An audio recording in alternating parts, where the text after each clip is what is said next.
Movie polish film festival की award winning movie है। इस मूवी में एक मदर और एक सन के रिलेशनशिप को बखूबी उजागर किया गया है। अपने मॉम की ऊटपटांग हरकतों की वजह से एक बच्चा किस तरह से उस माहौल में अपने आप को संभालने की कोशिश करता है, देखेंगे हम इस मूवी में। पोलैंड के एक गांव में एक मॉम और उसका बेटा पैट्रिक रहते हैं। इस गांव की पॉपुलेशन बहुत ही कम है, लेकिन ये एक टूरिस्ट स्पॉट है। पैट्रिक के फादर यहाँ से कहीं दूर जॉब करते हैं, इसलिए मॉम और सन को हमेशा यहाँ पे अकेला ही रहना पड़ता है। पैट्रिक शुरू से ही यहाँ पे रहा है, इसलिए वो हमेशा से अकेला महसूस करता है। पैट्रिक के लिए उसकी दुनिया सिर्फ और सिर्फ उसकी माँ ही है। वो अपनी मदर के साथ ही हमेशा खेलता है, वो अपनी मदर के साथ ही साइकिलिंग करता है, वो अपनी मदर के साथ ही हमेशा स्विमिंग करता है, लेक के पास जाता है, गेम खेलता है। उसका कोई और फ्रेंड है ही नहीं। उसकी सारी दुनिया उसकी मॉम ही है। वो अपनी मॉम के साथ अपनी गांव के पास चलने वाली ट्रेन के साथ रेस भी लगाता है और ये उनका डेली का रूटीन है। पैट्रिक की दुनिया जैसे उसकी मॉम ही है। पैट्रिक की सारी दुनिया उसके मॉम के इर्द गिर्द ही घूमती है। पैट्रिक और उसकी मॉम का रिलेशन ठीक वैसा ही है जैसा हर किसी बच्चे का अपनी माँ के साथ होता है। वात्सल्य से भरा और प्यार से भरपूर इस रिलेशनशिप में किसी और की कोई जगह नहीं थी। लेकिन पैट्रिक की जिंदगी में खलबली तब मच गई जब इस गांव में आसपास के सभी लोग समर वेकेशन की वजह से अपने बच्चों को लेकर पिकनिक मनाने आने लगे और अपना समर वेकेशन व्यतीत करने के लिए यहाँ पे रुकने लगे। पैट्रिक तो किसी से भी क्लोज यहाँ पे हो ही नहीं पाया, क्योंकि वो शुरू से ही अकेला रहा था। उसको किसी से फ्रेंडशिप करने में भी बहुत प्रॉब्लम होती है। लेकिन वो देखता है कि उसकी माँ अब रात को रोज घर से बाहर जाने लगी है। पैट्रिक ने शुरुआत में इन सब चीजों से कोई रिएक्ट नहीं किया। पैट्रिक की मॉम को रोज शाम को एक कॉल आता और वो पैट्रिक को घर में अकेला छोड़ के ही चली जाती। पैट्रिक काफी देर तक इंतजार करता। कभी उसकी मॉम रात को घर लौटती नहीं थी और कभी देर रात को लौटती थी। वो थोड़ा सा टाइम पैट्रिक के साथ स्पेंड करती थी, लेकिन पैट्रिक को कल का बहाना देकर कि कल मैं तुम्हारे साथ पूरा दिन व्यतीत करूंगी, और पैट्रिक को अकेला छोड़ देती थी। धीरे धीरे पैट्रिक अकेलेपन की वजह से एंजाइटी और डिप्रेशन का शिकार होने लगा। वो अपने अकेलेपन से कोप अप नहीं कर पा रहा था, क्योंकि उसके कोई फ्रेंड भी नहीं थे। अगले दिन वो देखता है कि उसके पड़ोस में कोई नई लड़की आई है, जो शायद अपना समर वेकेशन यहाँ बिताने के लिए पास में रहने लगी है। पैट्रिक उस लड़की से दोस्ती करने की कोशिश करता है, लेकिन टिपिकल टीनेजर की तरह वो लड़की उसको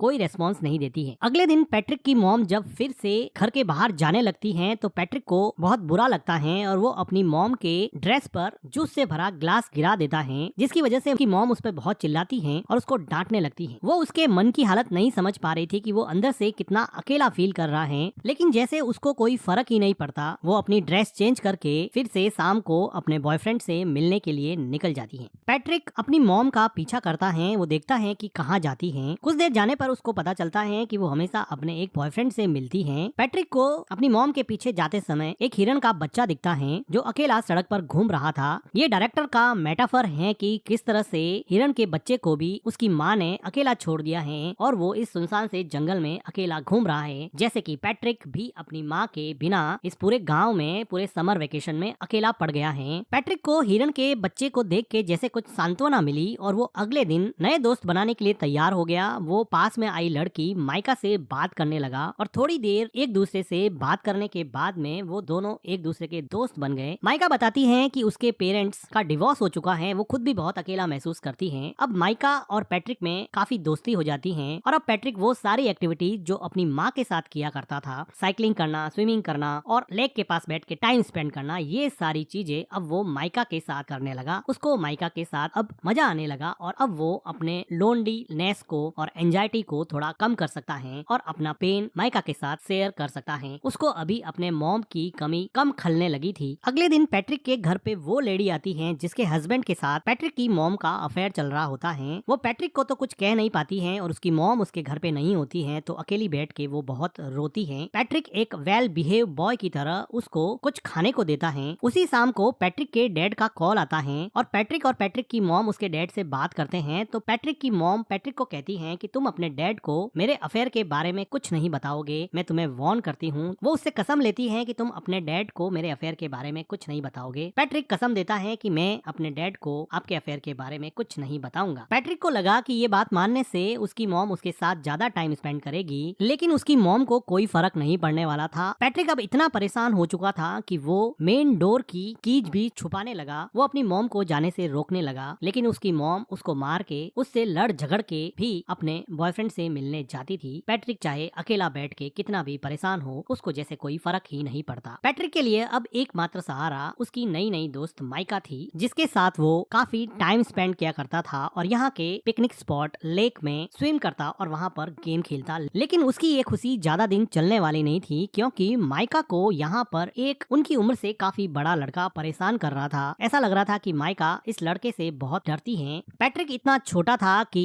इस गैंग से माइका को बचाने के लिए वो कुछ भी नहीं कर पाया, लेकिन उसको मन ही मन बहुत हर्ट हुआ क्योंकि वो लड़का माइका को वार्न कर रहा था कि तुम इस लड़के से नहीं मिलोगी, तुम सिर्फ मेरे से ही मिलोगी। उसी रात को पैट्रिक अपनी मॉम का जब पीछा कर रहा था तो वो देखता है कि माइका और वो बड़ा लड़का एक दूसरे के साथ काफी टाइम स्पेंड कर रहे हैं, जिसको देखकर पैट्रिक को लगा कि अब उसकी जिंदगी वापस से अकेलेपन का शिकार होने वाली है। वो काफी मायूस हो जाता है। वो घर पर भी काफी टाइम तक अपनी मॉम का वेट करता। जब देर रात उसकी मॉम घर पे आती तो पैट्रिक उससे अपना टाइम मांगता, लेकिन वो थक हार के सो जाती और पैट्रिक उसकी मॉम के आने के बाद में भी अकेलेपन का ही शिकार रहता। अगले दिन सुबह पैट्रिक को माइका मिलती है और वो माइका को पूछता है कि क्या उस लड़के ने तुम्हारे साथ कोई जबरदस्ती की थी। तो माइका जैसे डर गई हो और वो डर के मारे वहाँ से भाग के घर में चली जाती है। पैट्रिक उसको जाके पूछता है कि हुआ क्या, मुझे ये तो बताओ। वो बिना कुछ बोले ही रोने लग जाती है। पैट्रिक को ऐसा लगता है कि उसके साथ जबरदस्ती की गई है। वो दौड़ के जाता है और उन लड़कों के ग्रुप में उस लड़के पे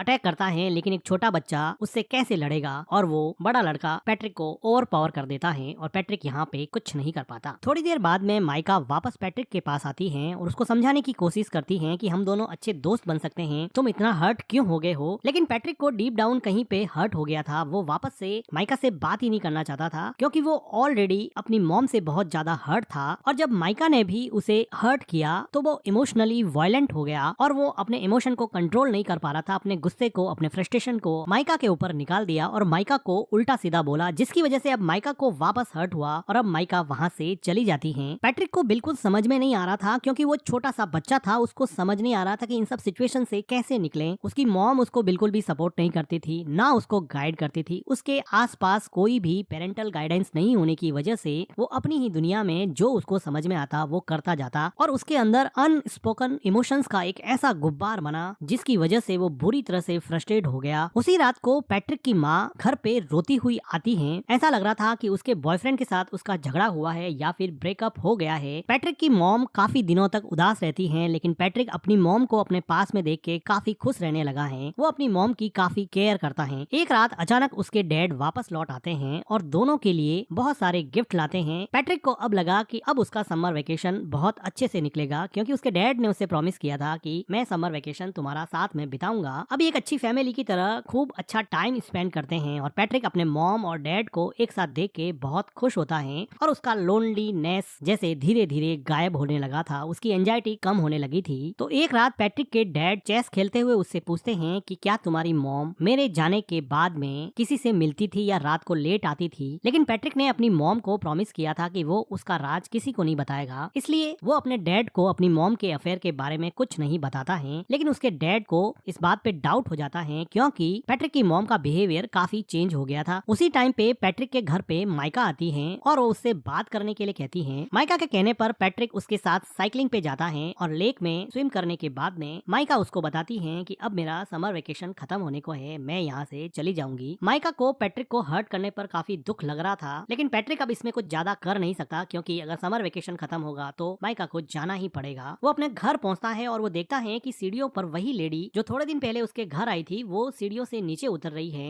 वो अंदर जाके देख रहा है कि उसके डैड बाथरूम में बैठे बैठे रो रहे हैं। उसको समझ में आ जाता है कि उस लेडी ने उसकी मॉम के अफेयर के बारे में उसके डैड को बता दिया है क्योंकि उस लेडी के हस्बैंड के साथ ही उसकी मॉम का अफेयर चल रहा था। तो इस बात से दुखी होके उसके डैड ने अब ये डिसाइड किया है कि अब वो यहाँ नहीं रहेंगे और वापस जॉब करने चले जाएंगे और शायद कभी वापस नहीं आएंगे। पैट्रिक की मॉम पैट्रिक के डैड को समझाने की कोशिश करती है, लेकिन जब आप रिश्तों की बुनियाद विश्वास को ही हिला देते हैं, ट्रस्ट को ही खत्म कर देते हैं, तो किसी भी इंसान को रोकना लगभग नामुमकिन सा हो जाता है। पैट्रिक के डैड अब यहाँ से चले जाते हैं। समर वेकेशन खत्म हो जाता है। अब पैट्रिक को स्कूल जाना होता है। पैट्रिक की मॉम पैट्रिक को तैयार करके स्कूल छोड़ने जाती हैं। वो दोनों सड़क पर चल रहे हैं, दोनों एक दूसरे से बात भी नहीं कर रहे हैं। पैट्रिक को अपनी मॉम पे बहुत गुस्सा है क्योंकि उसकी मॉम की वजह से उसके डैड उसको छोड़ के चले गए। उसके सेल्फिश बिहेवियर की वजह से वो किसी से घुल मिल नहीं पाया। वो मेंटली इतना ब्लॉक हो गया कि दूसरे बच्चों से बात भी नहीं कर पाता था और ना ही उसको अपनी मॉम का प्यार मिलता। अब वो रेलवे ट्रैक को क्रॉस करने वाले हैं। उसकी मॉम आगे जा रही है, बच्चा पीछे छूट जाता है, जो कि डायरेक्टर का मेटाफर है कि आप अपनी जिंदगी में आगे बढ़ रहे हो और बच्चों को आपने पीछे छोड़ दिया है और इन दोनों के बीच में न जाने कौन सा इमोशनल आउटब्रस्ट रूपी ट्रेन आके आपके सपनों को, आपके अपनों को कब कुचल दे पता नहीं चलेगा। उसकी मॉम पीछे मुड़ के देखती है कि पैट्रिक पीछे रह गया है। वो ट्रेन को देख के डर जाती है, रोने लगती है कि उसके बच्चे का क्या होगा। अचानक से ये मोमेंट उसको रियलाइज कराता है कि उसकी जिंदगी में कौन इम्पोर्टेंट है, उसकी जिंदगी का अहम हिस्सा कौन है, वो आदमी जिसको वो रोज मिलने जाती है या फिर वो हस्बैंड और उसका बेटा जो हमेशा उसके साथ थे, साथ खड़े थे। वो खूब रोती है। उसको रियलाइज होता है कि शायद उसकी जिंदगी का ट्रैक अब उसे चेंज करना पड़ेगा और इसी के साथ ये मूवी एंड हो जाती है।